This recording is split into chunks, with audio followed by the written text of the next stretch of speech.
On this Sunday night, kickstarting construction. A new federal housing initiative aims to provide provinces with cheaper loans. I had a really great conversation with Prime Minister Trudeau about what we're doing here. What Global News has learned about Ottawa's plan to tackle the housing supply shortage and the politics at play.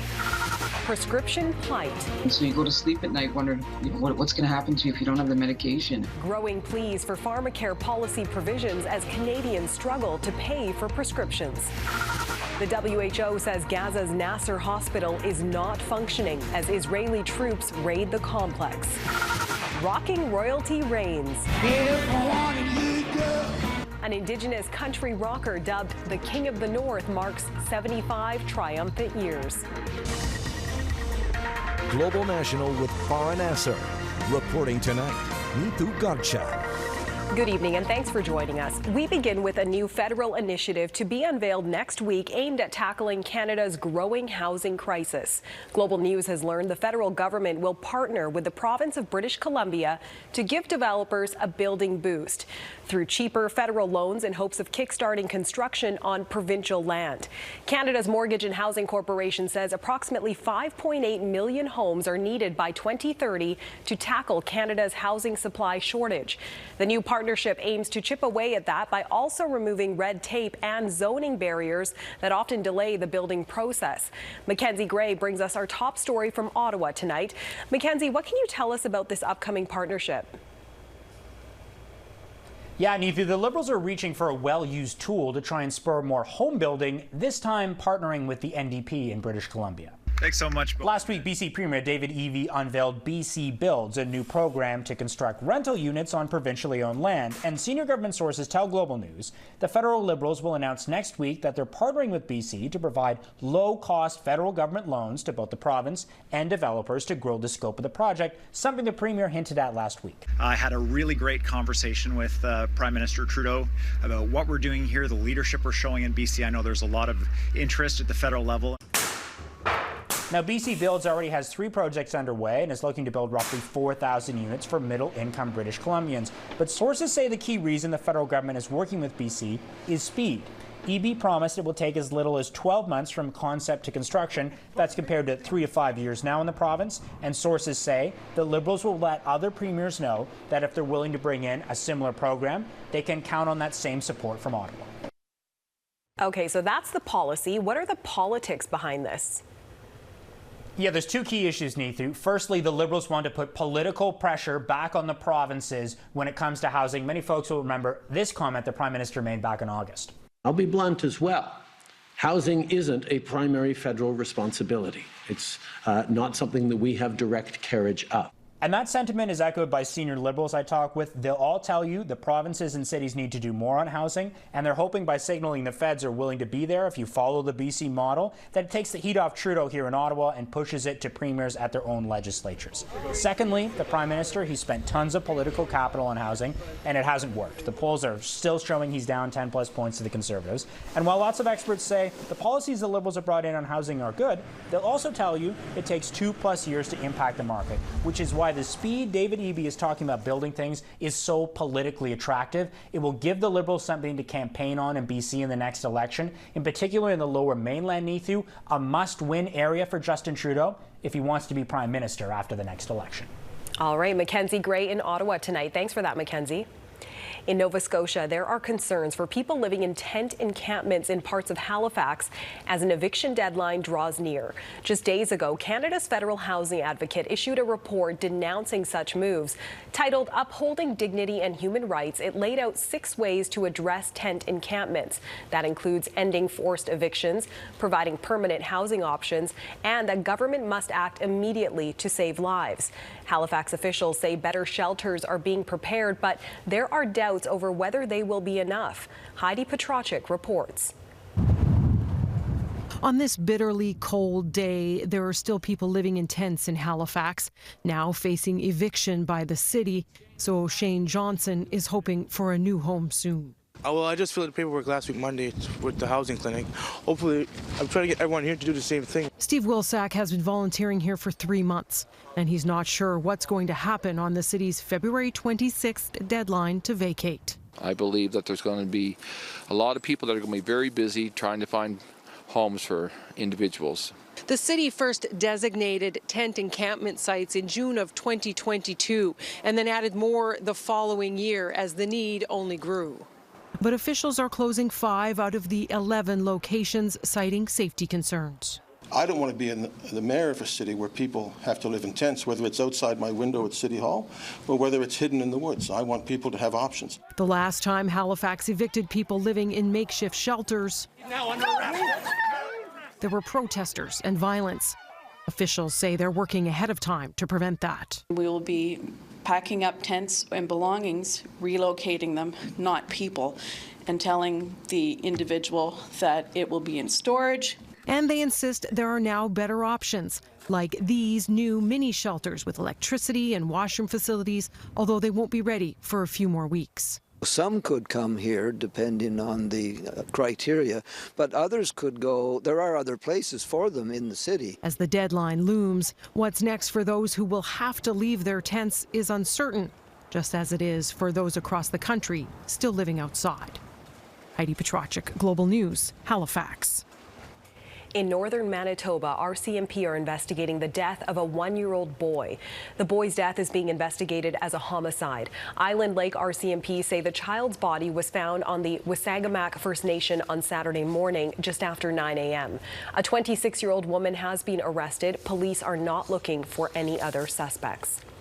There were signs of hope this week in negotiations for a universal national pharmacare program. NDP leader Jagmeet Singh says his party is getting close to giving the minority Liberal government its final offer on a single-payer plan. But with a negotiating deadline less than 2 weeks away, political trouble could be looming for the Liberals if a deal isn't reached. As Sean Preble explains, the hardest hit may be those who are most vulnerable and unable to afford care. And so you go to sleep at night wondering, what's going to happen to you if you don't have the medication, and it's torture. For Heather Evans of Calgary, the costs she faced for medication after 2 heart attacks at age 39 were not easy, and being a single mother facing $400 prescriptions was even harder. There was often times I went without it, and I'd go to a couple of clinics in the area to see if they'd have any samples, but they're all out because other people are in the same boat. At 59, she's now able to afford her prescriptions thanks to her workplace. She's out of the woods, but some Canadians are not. A new poll from Heart and Stroke and the Canadian Cancer Society found 22% of Canadians are splitting pills, skipping doses, or not filling a prescription due to cost. And 1 in 10 with a chronic condition say they ended up in hospital with worsening health because they can't afford their medication. At the same time, more than 1 in 4 are cutting back on groceries, their mortgage, or incurring debt for a prescription. It's why advocates say a national pharmacare plan is needed, and soon. We're the only country with that universal healthcare system that doesn't have a pharmacare program, and it actually plays into inequity across the healthcare system as well. The Canadian Pharmacists Association adds the plan needs to be done right, including making sure those with good coverage already don't lose it. Addressing the major cost barriers is essential. We have to get that done. We don't want people to go out of pocket and have to make those decisions. The federal government is nearing a March deadline for a universal pharmacare deal, but the NDP says the holdup is the Liberals won't commit to a single-payer system. And though he stopped short of promising to trigger an election, leader Jagmeet Singh warned there would be consequences if a deal isn't reached by next month. Sean Preble, Global News. The Transportation Safety Board is investigating 2 separate freight train derailments in BC's mountains. The first happened Friday near Revelstoke. 8 cars derailed after hitting the rear of another train that was stopped on the track. 2 crew members were taken to hospital with non-life-threatening injuries. The second derailment happened Saturday near the community of Field. TSB investigators have been deployed there. Both incidents involved trains owned by CPKC. The company says cleanup crews have been deployed. The federal government has long vowed to phase out the kind of coal used to produce electricity, but the NDP claims it has no plans to get there after obtaining data showing thermal coal exports have increased since Prime Minister Justin Trudeau took office. The party has now tabled a bill in hopes of pushing the government to stick to its promise. Abigail Beeman reports.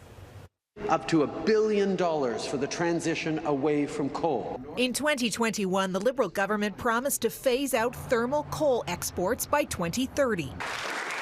It was in then brand new Environment Minister Stephen Guilbeault's mandate letter. And while the Liberals say they're still committed, Yes, phasing out coal from the electricity sector is the single most important climate action any country can take. new government data obtained by the NDP shows Canada's coal exports have tripled. 2.44 million tons were exported in 2015 when the Liberals were first elected, jumping to 8.23 million tons in 2022.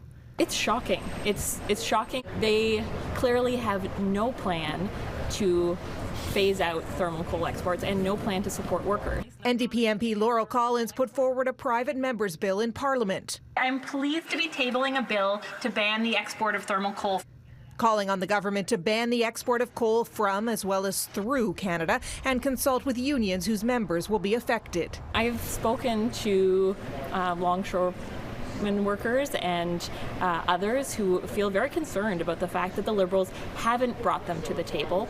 We know we need to have unions and workers at the table whenever these decisions are being made so that we understand the impacts on families.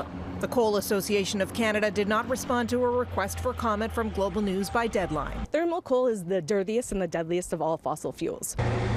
As several provinces have already moved away from coal for electricity grids here at home, the organization Environmental Defence says it's hypocritical Canada hasn't cut off exports, surprised to see the tripling amount. But we've seen absolutely no progress made by the government since then, and we've been asking, we keep asking, and really there's nothing to show. The government says it's looking at a range of options to figure out how a ban would work and assessing socioeconomic, trade and environmental impacts. Ottawa promises to announce next steps when those assessments are done, but the Environment Minister's office won't say when that could be, with the clock ticking down to 2030. Abigail Beeman, Global News, Ottawa. A comparison igniting controversy. Coming up, why comments by Brazil's president about Israel's war are being condemned as Gaza's Nasser hospital services collapse.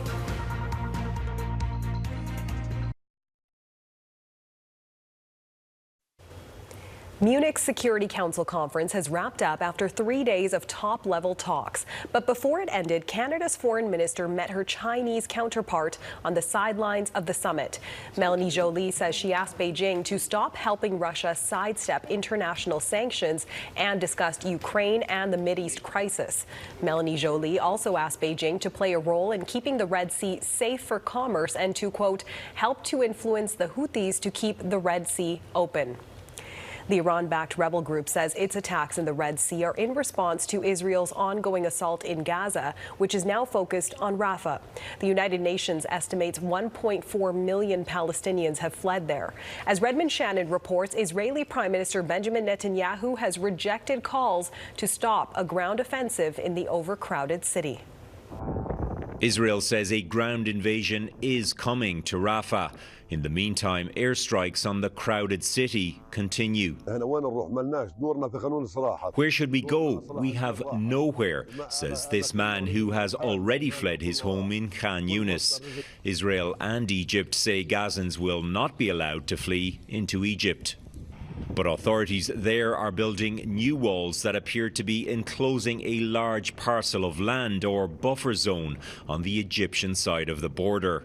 Recent satellite images suggest much of that land is being cleared for something. In Gaza, fear is accompanied by desperation. This footage taken Friday shows police firing at crowds that tried to get food from an aid truck. And the World Health Organization says what was once Gaza's second largest hospital is no longer functional, following an Israeli raid on the complex on Thursday. The Israeli military said it believed hostages taken by Hamas had been held there. The WHO says its staff have not been allowed into the Nasser hospital since then, where 200 patients are still being treated. Hamas authorities say there is no power or water on site. Brazil's president compared what is happening in Gaza to, quote, when Hitler decided to kill the Jews. Israeli Prime Minister Benjamin Netanyahu later hit back with a scathing response. President Silva has disgraced the memory of 6 million Jews murdered by the Nazis, and he's demonized the Jewish state like the most virulent anti-Semite. He should be ashamed of himself.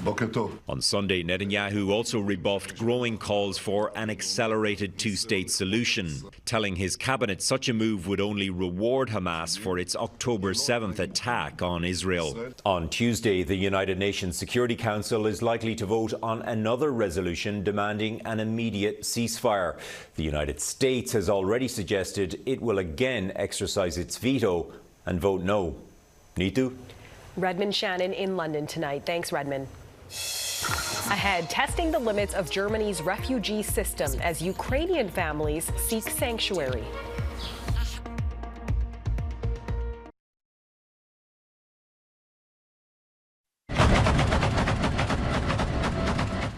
A day after Ukrainian troops withdrew, Russia has claimed complete control of the eastern Ukrainian city of Avdiivka. The Kremlin says it's an important victory as the war nears the 2-year mark. Speaking to leaders at the Munich Security Conference this weekend, Ukrainian President Volodymyr Zelensky warned allies that a deficit in arms and ammunition is giving Russia breathing space on the battlefield. The war has forced more than 6 million Ukrainians to flee for safety. While Canada has welcomed more than 220,000 people, several European countries have taken in many more. More than 1 million Ukrainians have landed in Germany since Russia's invasion. As Krista Hesse reports, the influx has strained Germany's refugee system while leaving people desperate to find a place to call home. Berlin's decommissioned airports have become makeshift villages, providing refuge for thousands of Ukrainians fleeing war. Katerina has been living in these white-walled containers for 10 months and longs for her life back in Ukraine. I had a family there, she says.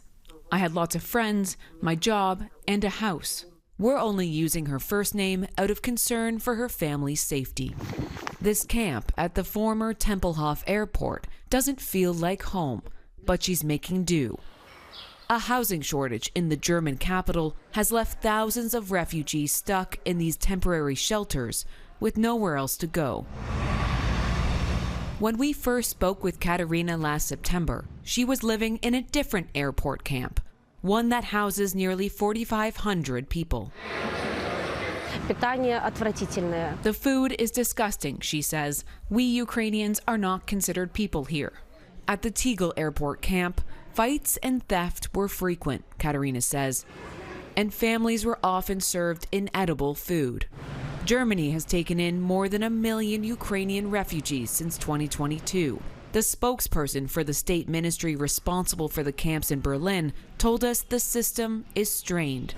Less refugees are arriving here, but more people are staying here for the time being because we haven't got enough places in other shelters all over the city of Berlin. An increase in asylum seekers is also putting pressure on the system, leading German Chancellor Olaf Scholz to introduce stricter border controls. Anti-immigrant sentiments have been growing in Germany, fueling the rise of the far-right party, the Alternative for Germany, or AfD, now polling second nationwide.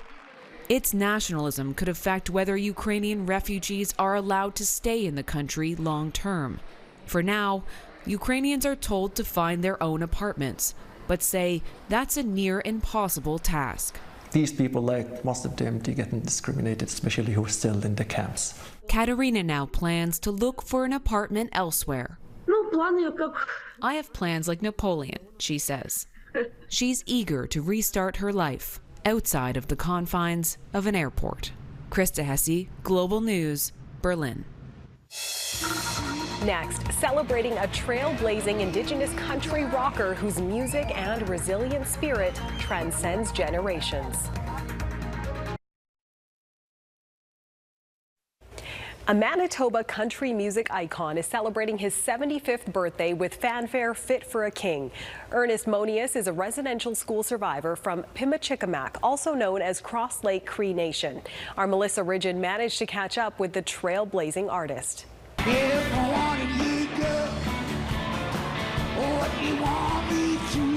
If I Wanted You Girl is the song, and this is the icon. It's time. Birthday boy. Yeah, birthday boy. Thank you for coming in. In a room of a few or a crowd of hundreds, the reception is always fit for a king. Thank you. Thank you. Monius has put out 18 albums and opened for the likes of Clarence Clearwater Revival, Steve Earle, and Blue Rodeo. But to fans, he's the star. Ernest Monius! The King of the North, as he's known, earned a Grammy nomination in 2015 and was even honored by rock and roll royalty. On behalf of my grandfather and my family, we congratulate you, Ernest Monius, for your commitment to expressing your gift and being presented with the Lifetime Achievement Award for 2019 at the Indigenous Music Awards. Ernest music has been, one generation to the next. It's been transferred over. It's being heard through different, at least 3-4 generations now. And that speaks to the quality of the songs he wrote, that they stand the test of time. That's Natasha Fisher. From where? And inspire young Indigenous musicians. She did a cover of your song. Then it picks up here.